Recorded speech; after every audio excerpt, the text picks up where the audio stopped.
Okay, so after a few reshoots, I decided I'll start all over again. So it's been a few days since I've been on that trip. The initial reason why I left on the second trip was to go to a show called Born Free. That is just east of LA, and I planned this one out at least a year ago. Pretty close to it. I was still in Japan at the time. I wanted to see if a few people wanted to make it. The only one that could make it is a friend of mine that was nearby, Rod, about an hour away-ish from the event. So it worked out great. I haven't seen him in a couple of years. I was staying at his place for a little while before I went to Japan. So it worked out. I haven't seen him or his wife or his kids in a little while, so it was cool to hang out there again. You know, catch up on old times and all that good stuff. Born Free, good times. I'll go into detail on that another time. Very, very cool vintage bikes. Very different environment than Sturgis would be. Sturgis is all encompassing. There's never enough time to do everything there, and at Sturgis you can make the experience whatever you want. Born Free is a lot more focused on traditional motorcycles and just the art of motorcycles. People pouring in hours and days and weeks and a year more into these bikes. It's pretty awesome seeing that kind of stuff. Finished with Born Free. Decided that I was going to spend one more day at my friend's house so we could go out and hang out a little bit more. It was kind of a rushed thing. Rod's wife, she was going through a motorcycle course, so she wasn't really like present for the most part in the weekend. And me and Rod were working on my bike, trying to get it ready for Sunday. We were working on it Friday night and Saturday. I showed up Friday night. So a little pressed for time. So Born Free was Sunday, got done with that. Monday came. I wasn't sure if I was gonna stay or not. I was kind of worried about my truck I have to pick up in San Diego this coming week. Decided to get my hands back on, it's been a while. However, I was under the presumption that I had to pick that thing up this past Thursday, which it actually ended up being the following Thursday. Not a big deal. Kind of glad that it wasn't, because I decided that it was a perfect time to go check out Yosemite. Yosemite was still not exactly a close distance still, even from Temecula. I'm living in Phoenix right now, so from Phoenix to Temecula is about 6 hours, and from Yosemite is about another 5 or 6 hours. I discussed how I'm gonna get up there, because I'm getting a little worried because of how far the distance is and how late in the day it was getting, and I was still under the presumption that I had to get to San Diego again to get that truck. The original game plan was to find a camping spot that was near Bishop in California. I don't really plan out anything when it comes to that. I just look at stuff on Google, briefly look at the locations, and then I just kind of go check it out and see what happens, and more times than not, it's fine. There's more than enough campsites all over the west side of America, western half of America, that you're gonna find a place to sleep, I promise. It's pretty cheap. Camping is the way to go if you're like doing what I'm doing, because it's a hell of a lot cheaper than a hotel. Hotels on average you're paying anywhere from $100 to $300, but you go camping, could be anywhere from the 10 to 20 bucks. Kind of makes sense to skip a couple days without a shower if you're out for longer durations. Kind of helps the pocketbook a little bit more. You can find food and stuff at a grocery store or restaurant. I'm not hardcore living off the grid kind of thing. I just want to save a few bucks on where I sleep. Get to this campsite, really cool campsite. Didn't expect it to be as nice as I did. There was almost no one there. There was probably 3 or 4 cars in the entire campsite, and it was a really big one. Really cool couple that was nearby where I was at. They kind of got a gist of what I was doing, and they were intrigued, so they invited me over to have dinner with them. That was cool. They actually ended up having extra food and offered it to me. I didn't have anything really to offer than a bottle of Jack in here, and that's pretty much all we had to exchange, which was really nice of them. Really appreciated that. There's a lot of nice people out there on the road. The hammock, I made a mistake. I've never fell out of a hammock before, and I fell out of that because I decided not to go in butt first.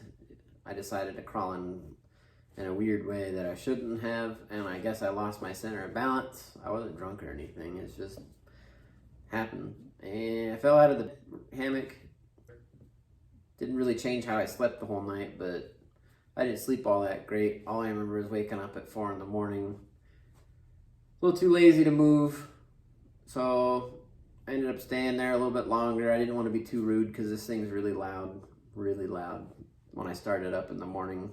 So they were nice enough to feed me the night before. I figured it would be nice enough to wait until they woke up. Get the bike all packed up, ready to go. Relatively tired, no big deal. Get on the road about 8:30, 9 o'clock. It's only about an hour to Yosemite. That was an interesting experience getting there because you have to go up this crazy mountain. So it takes about 10-15 minutes to get up that mountain. And I didn't really pay attention to what it said. It said reservations on the sign, but I didn't get that until I got to the very top, and I waited for about 20 minutes. And then the park rangers were there escorting traffic into the park. And the frustrating thing is they didn't tell you until you got there, and they asked if you had a reservation. And I was like, this is news to me because I've been to multiple parks all over the country, kind of. And this is the first time I've ever heard of that. And I don't know if it was COVID or what, but what I can tell you is I just came from a bigger, more highly populated national park, and that was Yellowstone. Way bigger. But for some reason, even though the national parks are federally mandated, they are more strict in California, which, from what I learned, is they just kind of dictate it however they see fit, depending on what park they are at. It's government, man. So what I got to do is I got to go down the mountain, get signal, reserve my spot on my phone, get confirmation of it, take a screenshot of it, go all up the mountain, get back in line, wait another 20 minutes. And you had to pay like $30 to get this reservation. They give you a pass on your thing for 3 days, which is all right, cool. 3 days for the price you pay. Okay, whatever, man. They only let so many people in per day. Whatever, man. You still have to pay when you get to the front gate, though. So you're paying not only that reservation, but you're paying for to get in through the gate, which is kind of baloney because you're paying $60 instead of $30 because of some stupid COVID measure. It's dumb. Like I said, other parks, no reservations. And they said that whatever they said was high traffic, and it's I don't know how you explain it. They said there's a lot of people come through that park, but there was way less people going through that park than there was in Yellowstone. And Yellowstone didn't freak out. It really bothers me still right now. It kind of put a bad taste in my mouth. Anyways, I got to the park. Really, really cool. I didn't understand how big this park was. It was really big. Really big.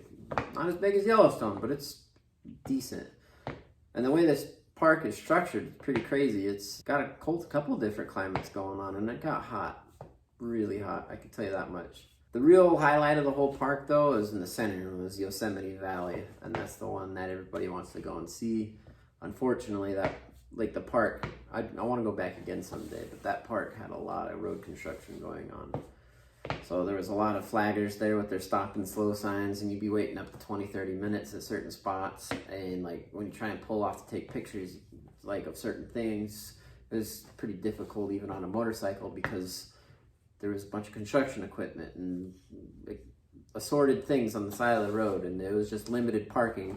Even like in spots just to go to hiking trails, they had that completely blocked off, so people were parking on the shoulders of the street. So it was a little like interesting trying to get around the park. So I finally get through the Yosemite, like the valley, and that was really cool, going through the tunnels, seeing like everything that they had over there. And then it was pretty rad seeing like El Capitan, like how steep that sheer cliff was, and then on the adjacent those other mountains that were over there. And it was cool seeing all that kind of stuff. Every single national park has its own thing going on. Very unique, like geography, like features. Each one has its own magic to it. It's kind of interesting. Some affect more people than others. Me personally, Yosemite is really cool, but I think there's other better looking parks with a lot less people, and I think the experience is a little bit better. But to each their own with these national parks things. There's something out there for everybody, kind of thing. Half Dome was really cool. I like that. That wasn't very far around the corner. Like a bunch of lakes and stuff, and it was cool. The whole everything was cool. Yosemite, very cool place. Even outside of the park, the valley, for lack of better words, it was really, really cool. I'll go back there again someday, but with a car, so I can lock my stuff up. Go to the visitor center. That was cool, kind of. There was definitely some other stuff I wanted to check out, but again, like I said, for some reason, I'm guessing it's because Yosemite is in California, they mandate things a little more strictly than, say, Wyoming, because they had a lot of stuff. The buildings were shut down. It's kind of a bummer. So I kind of like got fed up at that point, and that's when I decided, by the time I saw everything I wanted to see in the park, I think I was just ready to go back to Phoenix. I've done a lot of stuff in Phoenix, like in California before, so it didn't really bother me all that much. Whatever, man. There's other things I want to go do and see. It is what it is. Put in the GPS for going back to Phoenix. It said 464 miles, I think is what it was.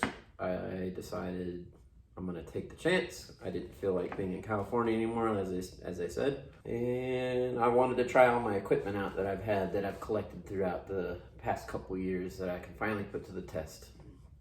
So when I was in Sturgis in 2018, I had my seat reupholstered, and it has like memory foam and all that good stuff in there. And this past trip from 2021, which was fairly recently, I had purchased a sheep's wool that looks kind of goofy on there, but man, I'll tell you what, after this trip, pretty good stuff.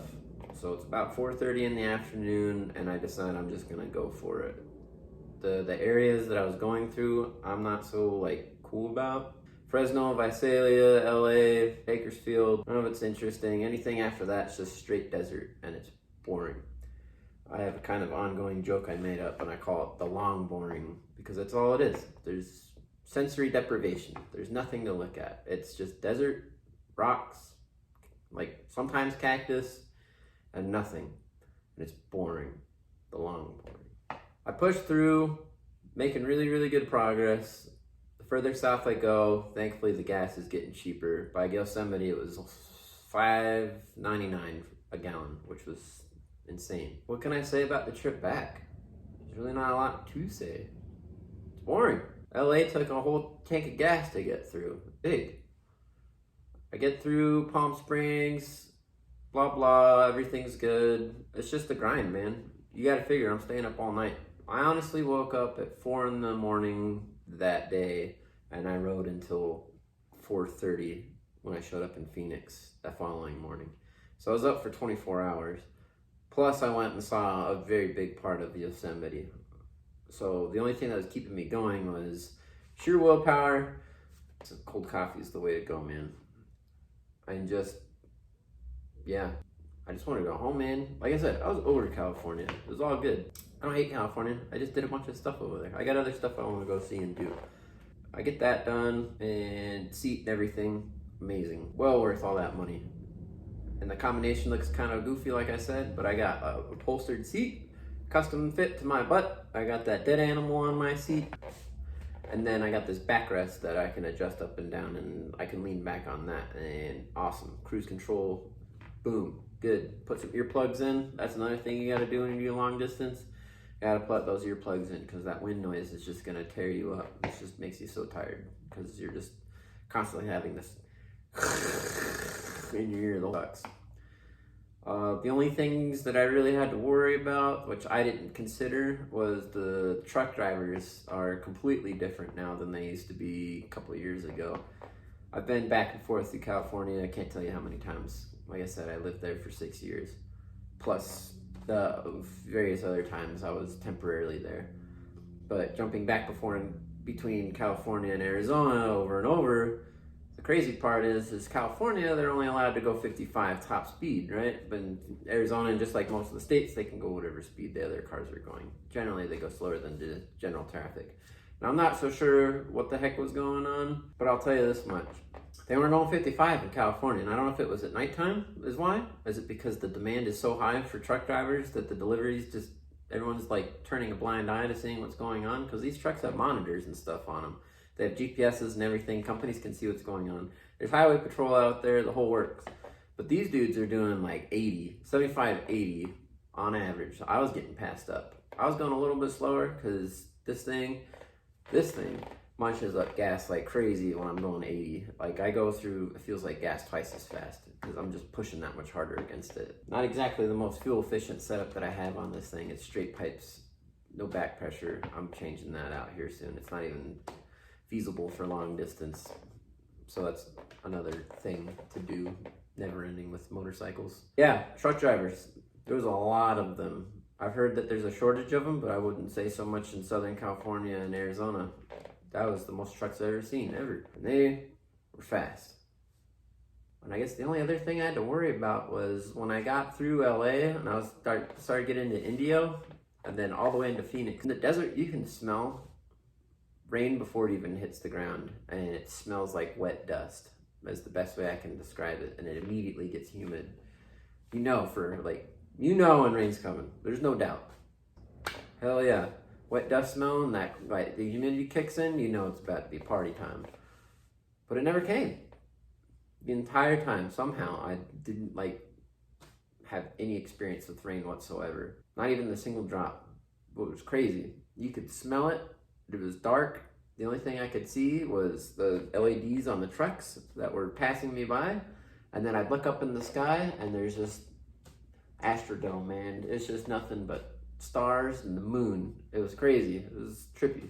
The only time I really came close to the road even being wet was when I finally got on the east side of Phoenix, right down the street from the house. There was a couple puddles.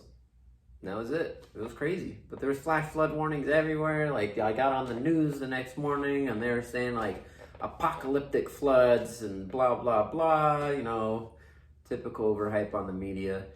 Ironically, it was raining pretty hard that following morning.